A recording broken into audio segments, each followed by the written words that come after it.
All right, it's Reusse Unchained here on this Friday. I didn't see the Wild game last night. I did see a Judd selfie video kind of explaining what went wrong. But before we dive in and get into whatever else we want to, let's tell the audience where they should potentially be buying a car here, Patrick. Valley Group Auto Dealers, they're my guys out in Apple Valley. Buick GMC products. And also they have a store in Hastings. I'm an Apple Valley guy. I bought my last 5 or 6 vehicles from there, including a couple of used ones. And I've been, it's no fuss, no muss. You go out there, you say, this is what seems a reasonable price to me. And you end up buying yourself a new vehicle. And the service is first rate. And I have no complaints about any of the Buick products that I've stuck with Buicks, but they got the good GMC things, and they got good looking the smaller type of SUVs, which is what my wife is eyeballing these days, is to get one of the smaller SUVs, and Buick is first class in the technology on those things. From what I can tell, I'm not the guy to tell you what the technology is, but they can explain it to you when you get out there. And anyway, I have no complaints about Jim Paul and Brett Paul and the whole staff that they have out there. And I'm not telling you this because I don't know anything about them. I've bought 5 or 6 cars from them. Yeah. I haven't bought a car anywhere else for over a decade. So that's the place to go. Jim Paul's and Brett Paul's Valley Group Auto Dealers in Hastings and Apple Valley. All right. Should we be concerned about, it's going to be 39 here in like a month. The Flower against the Kings last night at home gives up a bunch of goals. Saw Judd do a selfie video. How much longer can we keep riding the Flower here? Is my Judd, question. why explain to me why he played him back to back? Because Dean works in mysterious ways. Because Dean thinks that because Fleury played well in Montreal, and the Canadians are awful. Yes. He thought he should play him back to back, but he shouldn't have. I mean, Gustafsson is now he's your clear cut one, and he's now going to go a week between starts. That doesn't make a lot of sense. Yeah, and this should be a 55-25 system, right? It should be, the Gustafsson should play 2/3 of the time with the money you're playing him. You're basically just doing the Flower a favor to be a backup, right? You get to the playoffs, he's going to have 0 starts if you play it the right way. So I don't know why they would feel obliged to play him, I guess, because of his status. There's some thought that they're trying to get him enough wins to become second all time. How many does he need? Just a he's few. Like 6. He'll get he'll get there. Yeah, but I saw that we did a lot of whining afterwards about the goal that they thought was really questionable. The first of the 2 that were scored in 12 seconds. Yes, because he kicked the puck. He tried to kick the puck to his stick. He missed. The puck went in, but they said it hit his stick. But I mean, in that game, they gave up 4 first period goals. So, come on. And everything I've been reading is the Flower could have stopped it anyway. Yes. Whether it hit his stick or not, it should have been stopped. Is what I've been reading. The Twitter crowd is down on the Flower. Let me say that. Now they're down on a lot of things. They're down on most things, including us. Right. Yes, right. Everybody. Yeah, they're down on everybody. But Dean's gonna have to get past his loyalty and his set in his ways about who he's like. His line combinations he can shake up at any point in time, and the goaltending. You're right. It probably should be ideally if both guys are able to play the entire season. Pat, you're probably right. It should be 60-40. Like that's just absolutely fine. Yeah. Hey, Dean. I would say from a distance, Dean went into last season secure. Everybody was happy with him. I would say Dean should be insecure this year because if they're mediocre, and not look like they're outside the playoffs halfway through the season, he's gone. You think so? Is he in danger of getting? Well, I mean, most hockey coaches are in danger. No, they're all in danger. Yeah, and it's but it's not like, I'm not saying that if they're in contention, and they're probably going to be in playoff contention, because it's damn near impossible to not be in playoff contention. But if things are going bad, if they have one of those little 11 game, only one win, one of those 1-8-2 stretches, I think he can go. I think out of nowhere it'll happen too. There won't be a lot of advance notice that he's in trouble, because Billy Guerin makes rapid decisions. I got a report, by the way, from Dunkers, the Dunkers thing, which the influencers. Yeah, no media. They had Billy a couple of weeks ago. They loved him, because it's supposed to be off the record, that thing. Once in a while, they get some leaks of what occurred there, but I guess my brother-in-law's in it. He was telling me that Billy was great, because he's a candid talker. Wasn't a lot of inside information, but there's no BS about him. They like him. So what is, like, for the audience too? Because I feel like we've heard Dunkers. Yeah. Is the Dunkers just a bunch of, like, business leaders, influencers, people of influence around the Twin Cities that love sports? 30 years, I think, but it used to always be at the Minnesota Club. The Minnesota Club outpriced them. They're out at Interlochen now. They moved out, so they're not even downtown anymore. But it was kind of the business leaders, guys that guys. Once some guy got in, he could get his friend in if the guy had a legitimate. They're not. You can't wander in and say, "Let me in." But the greatest thing about it was, Phil, is Sid was like one of the founding fathers, or was in it early and got him a lot of guests, and no other media person could be in it, because Sid wanted exclusivity. So we should create something like that. Hey, it's the ballers, the ballers. It's going to be just us, and we're going to invite coaches. Charlie Walters has had a lot of friends for a lot of years, and Charlie used to get leaks from the Dunkers. Somebody would call Charlie, and if something interesting happened, tell him. So Charlie would have a little note in there. Not that it was that hard, basically just to agitate Sid that he knew what happened. And Sid he still does it. Sid used to go nuts. He's still the edge of the He inside. still does it.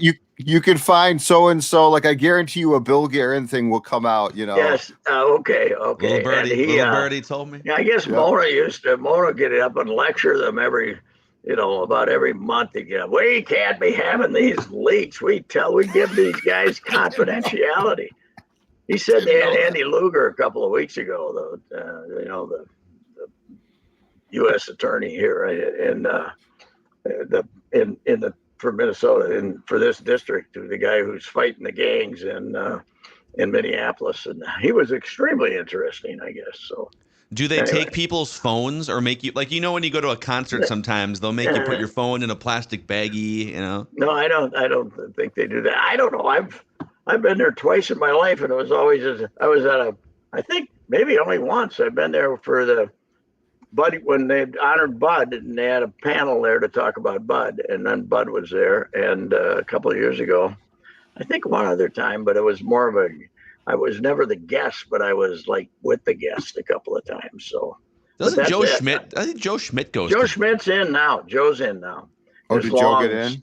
His long-standing, apparently, the Sid boycott did not cover Schmidt, but he's in it. But it's I don't know. It's hard to define. I guess it was business, but they have also managed to get a little gender in there too, because for a long time it was just a bunch of white guys. The boys. Yeah, we're gonna smoke cigars. I'm shocked that a club Sid helped start was only a guy's thing. I'm absolutely shocked by that. Mm-hmm.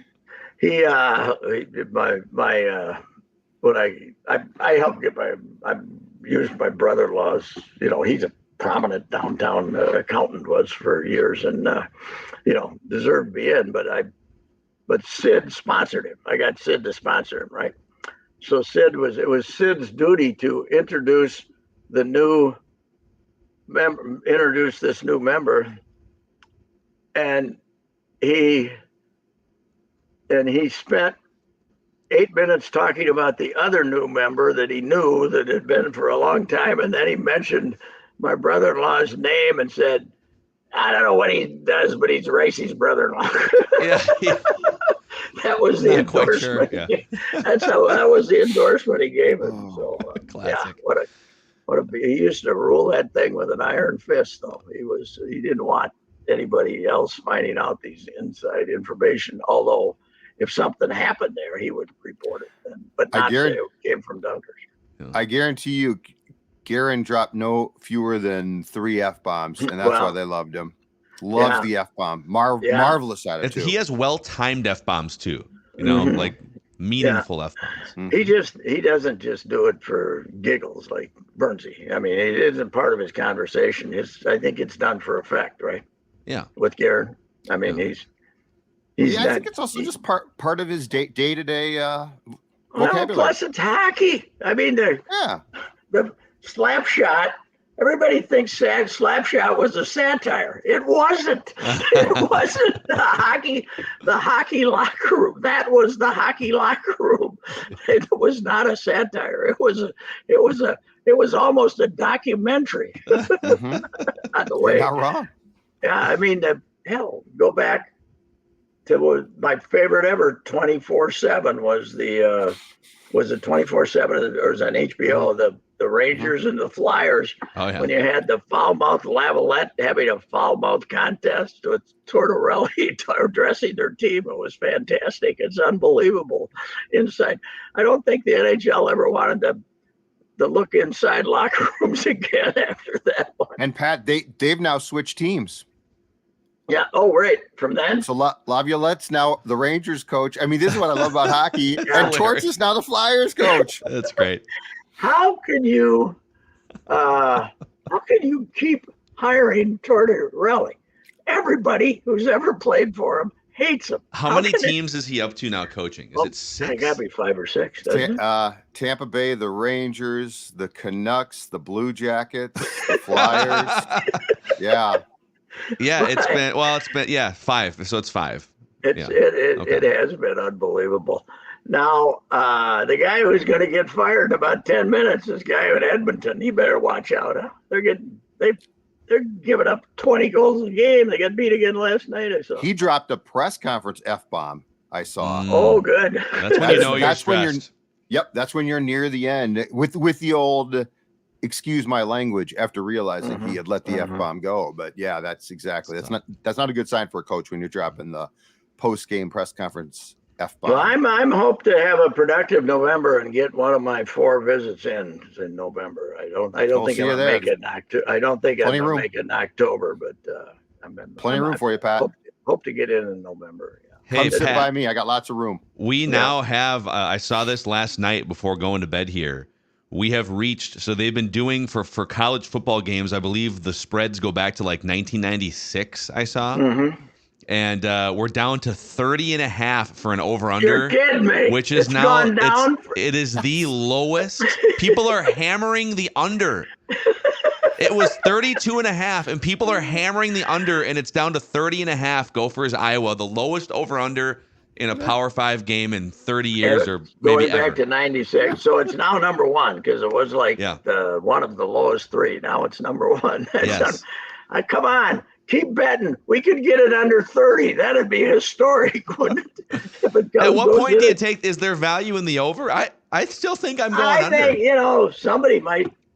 The Gophers, I think, would attempt to score if they had a chance to put the game away.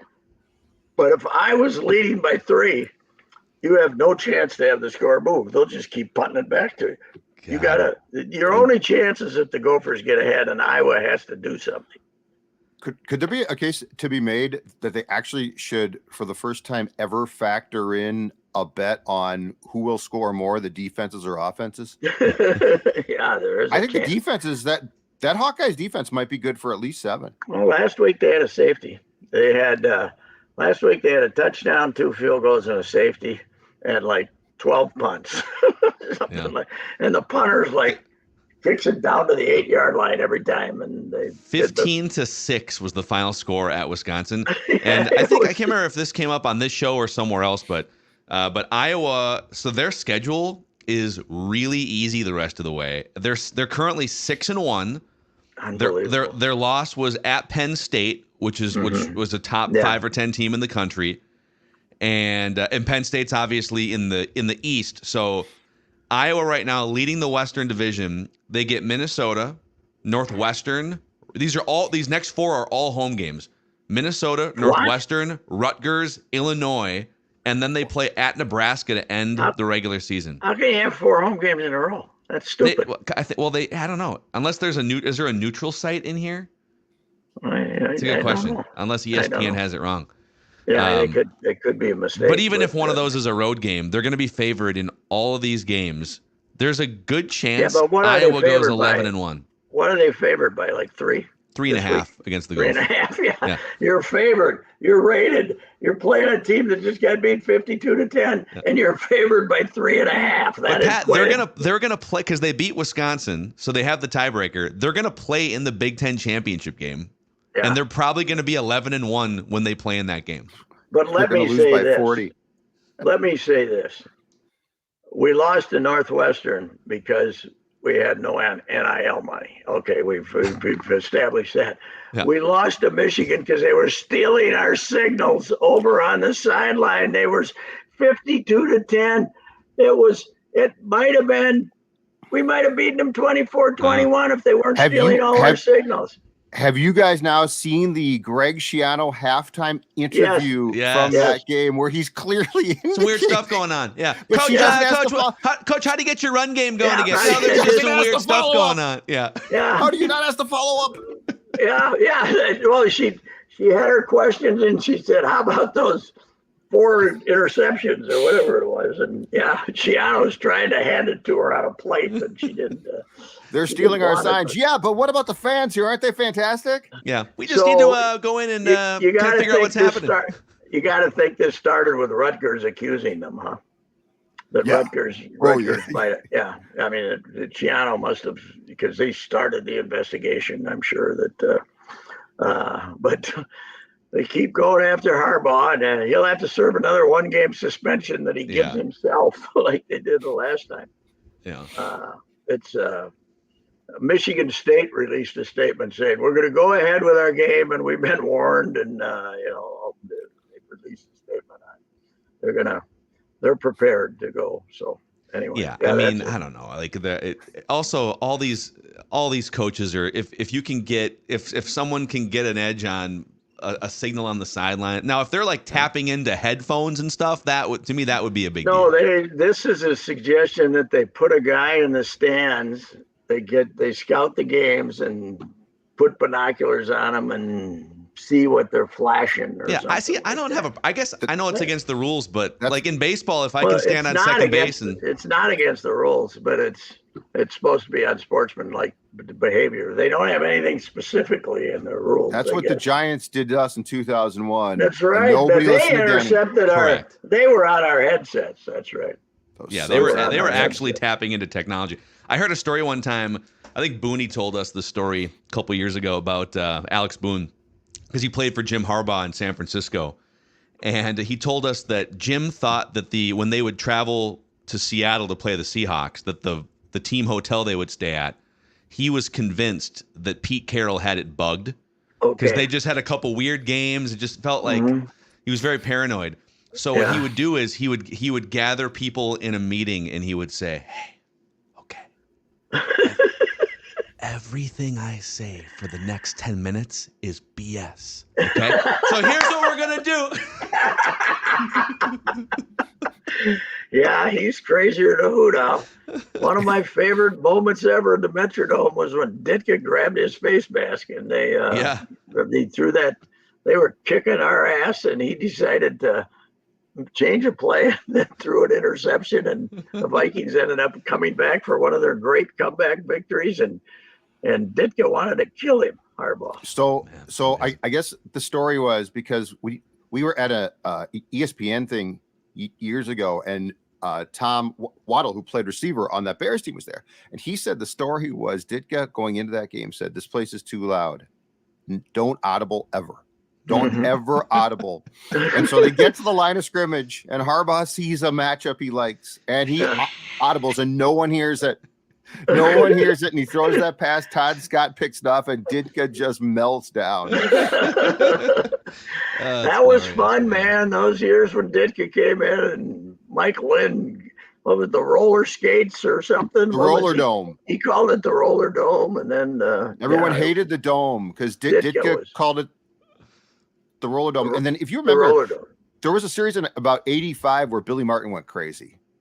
And so he went crazy because the stadium, because the roof, I think a couple of Yankees outfielders lost balls. And so he went absolutely crazy. So everyone was pissed off at the building. Nobody was worse than Bobby Valentine, though, as far as baseball was concerned, because he thought the wind was blowing out of those vents in the back, which actually don't blow out wind. They take it in. But he was down there one afternoon, like at 2:00 in the afternoon, putting long strips of tape on the blowers to prove that they were blowing out when the Twins batted. And I got a tip on that. It was great. It was great. I went down to the technology, to the guy who was running the vents, and said, "Okay, show me how this works." And it was. But Bobby was like, he was convinced that we were blowing home runs out to the. They certainly weren't doing it in the mid to late 90s when everybody else was on steroids. You know, the worst. Of all the embarrassments in Twins history, our power performance during the raging steroid era was the worst. Didn't Matt Lawton lead him with like 21 that year or something? And he was cheating, it turned out. You got guys like Brady Anderson who never hit more than 14, hitting 55. And our leading guy who proved later to be on steroids, Lawton, I think he had 21. In 1998 was the year that McGuire and Sosa both broke the record. Yeah. Greg Vaughn had like 50 home runs. Griffey had a bunch of home runs. In that season, the Twins leader was Matt Lawton with 21. Second was Ron Coomer with 15. And then Terry Steinbach had 14 home runs. He was third on the team. So we were very poor roid users. I'll tell you that. We were not. I think we got a little better later, but for a few years anyway. But Coomdog was on beer, so he was on the Babe Ruth diet. He just did the beer diet, beer and hot dog diet. He thought he was taking steroids, but it was sugar-laden insulin that he was taking. Unfortunately, he had the wrong thing. It was putting on weight instead of taking it off. Damn it. He was on the Miguel Sano diet. So anyway, Pat, we got to run here. We got our live Purple Daily. Let me say that Houston swinging the bats pretty good again last night. Texas has gotten to the scroungy. Texas has got to the scroungy part of their pitching staff. And the number one surprise so far in the postseason, this nobody kid shutting out the Phillies for 6 innings last night. The kid it was 5-9 as a rookie with almost a 6 ERA, and he dazzled them. So anyway. Yeah, we got a couple series now. We got a couple series. We do. Okay. All right, we'll catch you on Monday. Reusse Unchained here. Goodbye. SKOR North YouTube channel, and you can also find Patrick, everything he does on the Reusse Unchained podcast feeds, Apple and Spotify.